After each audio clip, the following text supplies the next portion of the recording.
Good evening and thank you for joining us. Jack, that Beyond the Boards feature is really great for kind of giving us all a bit of a peek behind the scenes in the lives of the Bobcats players. Yeah, and you know, it's a good credit to Mike Baden because he gets in there and asks those players questions they don't generally get to answer in like a post-game interview. So that's coming up in sports. We look forward to that, Gerard, and so far the snow's holding off. Yeah, it seems to be holding off. I'm still looking towards the end of the week, mind you, but we'll talk about that in due course. Today, however, with the wind chill values and that wind across the region gusting anywhere out of the west-northwest, anywhere from about 24 to 42 kilometers an hour. That's one of the factors to put in as well. The wind chill values from the morning, anywhere from about -11 up to about -6 eventually. But across the region, we did see a high today in our area, firstly, of 4. We got there just at about 1 o'clock. Right now, we're down to 2. The humidity has been steadily going up, and as we compare to Cold Lake and area as well as to the Battlefords, in Cold Lake getting to 2 Celsius at noon, the Battlefords also getting to 4 but at 3 in the afternoon.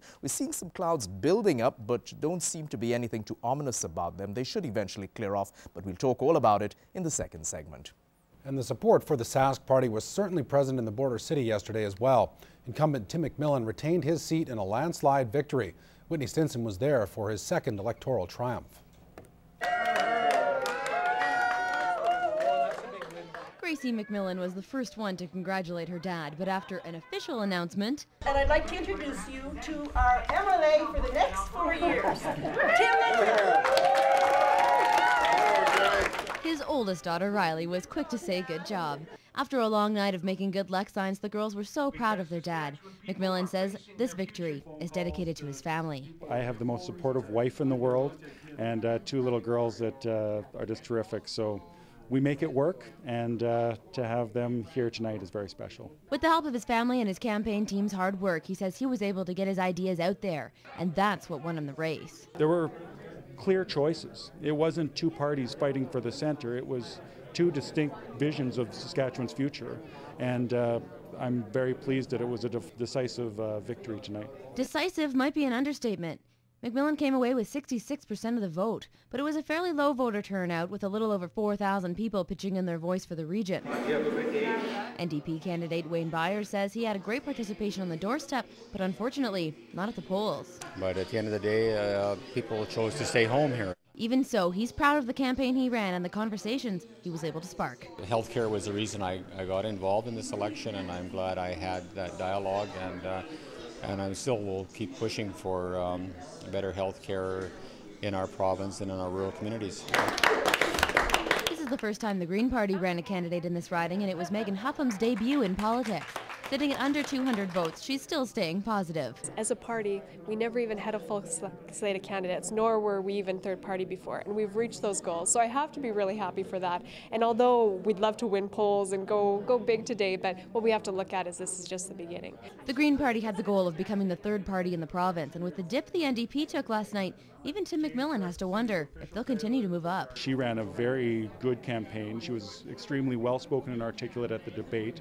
I think that she or the Green Party probably have a very strong future. But for the next 4 years at least, McMillan is thanking his economically responsible plan for being able to represent his citizens for yet another term. So I don't think there will be a lot of surprises because we're a party that believes in doing what we said we're going to do. That doesn't scare the other candidates, though. They're already thinking about the next race. I guess there's another day to fight this battle. I had 28 days and 185 votes, so now I've got 4 years, so let's see.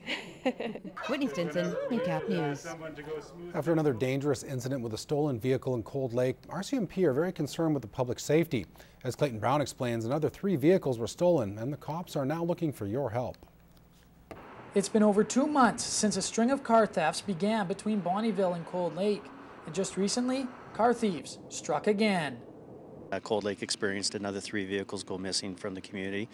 One of those vehicles was located on a guardrail located on Highway 28 south of the community. Had the vehicle cleared the guardrail, the occupants could have been seriously injured. And with the incident 2 weeks ago when a cop car was rammed by the driver of a stolen truck, RCMP say the dangerous, reckless driving is escalating. We have a heightened sensitivity to the public safety risk, not only for the individuals who are involved in this criminal activity, but for the general public as well. Why are they driving these vehicles in such an aggressive manner when there's no need to? The RCMP do have people of interest, and they have charged a couple in relation to prior incidences. But with the ongoing problem of stolen vehicles, they're reaching out for the public's help.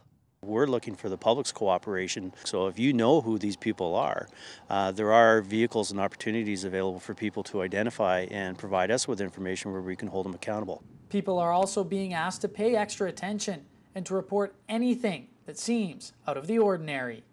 If you know your neighbor's away and you see their garage light on at 3 in the morning, perhaps it would warrant a phone call to the RCMP for us to go and check it out. We could come across these individuals in an attempt to remove somebody's vehicle. You can call the Cold Lake RCMP Detachment or Crime Stoppers if you have any information. In Cold Lake, Clayton Brown, Newcap News.